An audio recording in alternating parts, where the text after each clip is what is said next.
We're back. Hi, I'm Bill Gertz, filling in for Frank Gaffney on Secure Freedom Radio. We're talking right now with Rick Fisher. Rick is a senior fellow at the International Assessment and Strategy Center and one of the top China experts in Washington. Rick, welcome to the program.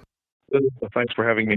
Rick, what's the latest on the U.S. pivot to Asia? We've seen a flurry of activity, visits to South Korea and Japan, the announcement that the U.S. is upgrading defense guidelines with Japan in the face of a growing threat from China. What's your take on what's going on in Asia? And is the U.S. doing enough to upgrade these alliances? Bill, the administration is taking corrective steps that it hopes will deter China. It is reorienting its strategy, its strategic priorities.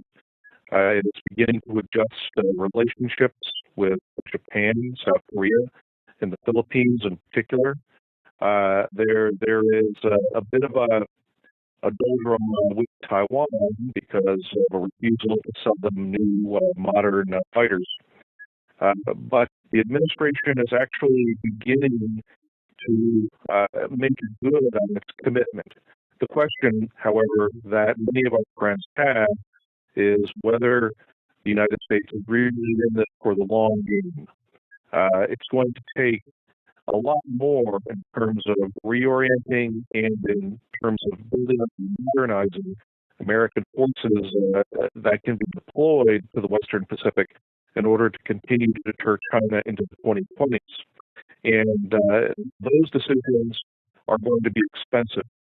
And given the budget climate in Washington, the chaos over government just this week, many of our friends, while they are encouraged by the initial reorientation of the administration, are simply very worried about the medium and long term.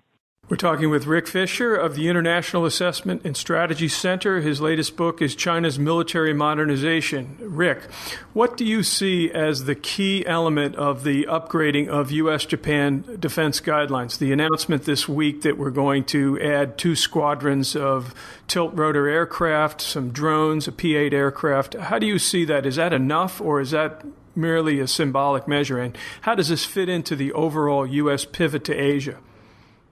Well, Bill, all of those deployments are very important, but perhaps the most important is the deployment of 2 new long-range radar that, when joined with Japan's long-range radar, can give us both constant coverage of most of China, telling us everything that they're doing in the air and on water in real time. And that allows us to intercept or take out intrusions if they get too close to Japanese territory. Now, the radar are the most important element because of the information. If we can put additional radar in the Philippines or in Saipan, then we can create the basis for a regional long-range radar network that will allow us to respond immediately to any Chinese provocation.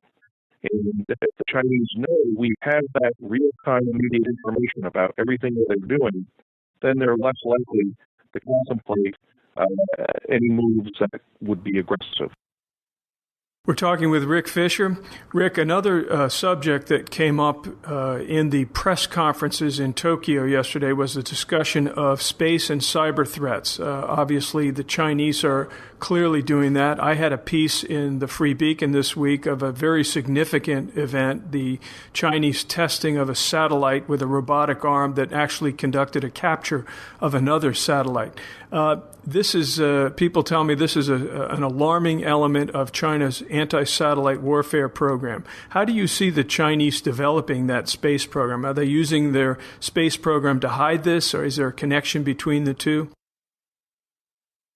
The Chinese have a dual-use manned and unmanned space program. The People's Liberation Army controls everything that China does in space and tries to make sure that everything that happens has some benefit for the military. The satellite test that we just mentioned was testing the manipulator arm.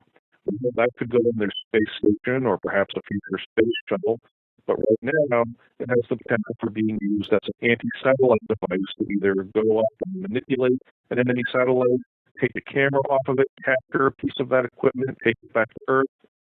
But China is doing many things. The anti-satellite test is a potential offensive system.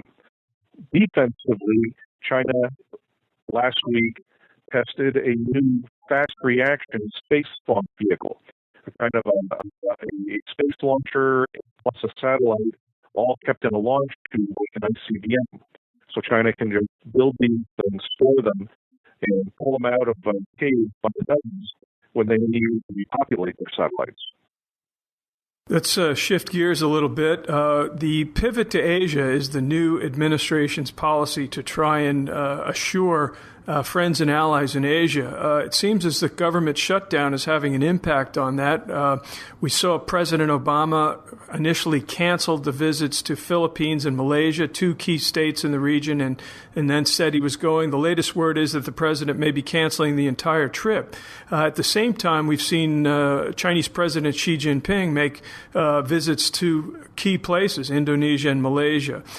Is the shutdown hampering the pivot to Asia, and how big of an impact will the president's cancellation of this trip have? I think John Kerry, the Secretary of State, is going in his place. Well, the visit to the Philippines is of great importance. After nearly 20 years of hiatus in our relationship with the Philippines, in terms of a substantive defense relationship, that country has come around, and it has taken many steps in the last 5 years to rebuild a relationship that would allow the United States to send forces back to Philippine territory as needed by both countries. This is a tremendous change on the part of the Philippines, and a presidential visit would have been very useful in ratifying those decisions for the Philippine people. They're still controversial in the Philippines. The United States still has many political enemies. So by losing the opportunity to visit the Philippines, there will be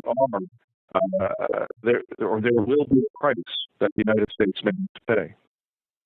We're talking with Rick Fisher. Rick, in the 30 seconds we have left, talk a little bit about what we're seeing in terms of China's encroachment in the South China Sea and the East Sea. What are the Chinese up to? Well, there's just an increasing program of probes by unarmed Coast Guard ships, plus increasingly frequent exercises by military ships and aircraft, all aimed at putting pressure on the governments that it wants to go away, namely Japan and the Philippines. We're going to leave it at there. Rick Fisher of the International Strategy and Assessment and Strategy Center, thanks for being on the program.